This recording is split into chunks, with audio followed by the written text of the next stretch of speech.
वित्त मंत्री निर्मला सीतारमण ने बीते दिनों जीएसटी काउंसिल की 55वीं बैठक की। बैठक के बाद वित्त मंत्री ने बताया किस तरह के सामान पर टैक्स कम किया गया है और किन चीजों पर बिल्कुल खत्म कर दिया गया है और इसका फायदा आम आदमी को मिलेगा, क्योंकि टैक्स कम होगा तो उस सामान को खरीदने में पैसे कम खर्च होंगे।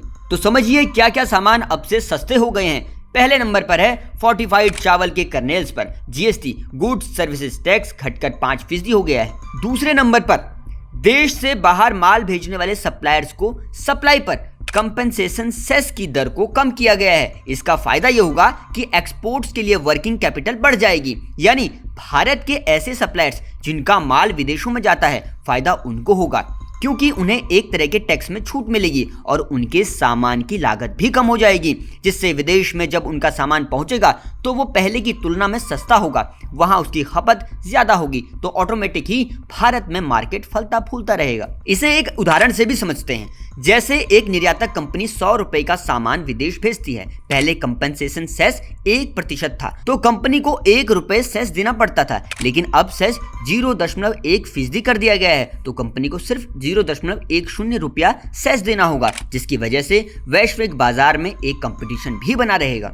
एक बड़ी खबर यह भी है कि अब से काली मिर्च और किशमिश की सप्लाई किसान करेंगे तो उस पर जीएसटी बिल्कुल नहीं लगेगी। 2000 से कम के पेमेंट पर पेमेंट एग्रीगेटर्स को जीएसटी से राहत भी मिलेगी।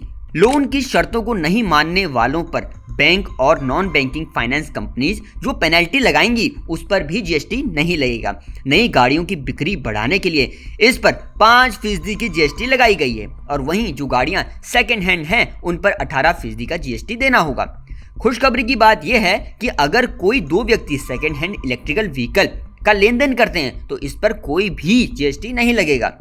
विमानों के ईंधन को जीएसटी दायरे में लाने में अब तक असहमति दिख रही है। बात हेल्थ सेक्टर की करें तो जीन थेरेपी पर किसी भी तरह का जीएसटी नहीं लगेगा। 55वीं जीएसटी काउंसिल मीटिंग का उद्देश्य टैक्स सिस्टम को सिस्टमेटिक बनाए रखना है। हालांकि इसमें भारतीय बीमा कंपनियों की बीमा प्रीमियम के लिए कर दरों को कम करने पर फिलहाल निर्णय टाल दिया गया है। खाने के लिए तैयार पॉपकॉर्न जिसमें नमक और मसाले मिलाए जाते हैं, अगर वो पहले से ही पैक हैं तो उस पर इस समय 5% जीएसटी लागू है। अगर इसे पैक करके और लेबल के साथ तैयार किया जाता है तो फिर 12% जीएसटी लगाया जाता है। हालांकि जब पॉपकॉर्न को चीनी के साथ मिलाया जाता है तो इसका मूल गुण चीनी कन्फेक्शनरी के बराबर हो जाता है और फिर इस पर 18% जीएसटी लग जाता है। आपको जीएसटी काउंसिल की बैठक में हुए फैसलों पर बना ये वीडियो कैसा लगा, कमेंट कर जरूर बताइएगा। देश और दुनिया की खबरें आसान भाषा में जानने के लिए जुड़े रहिए जनसत्ता के साथ।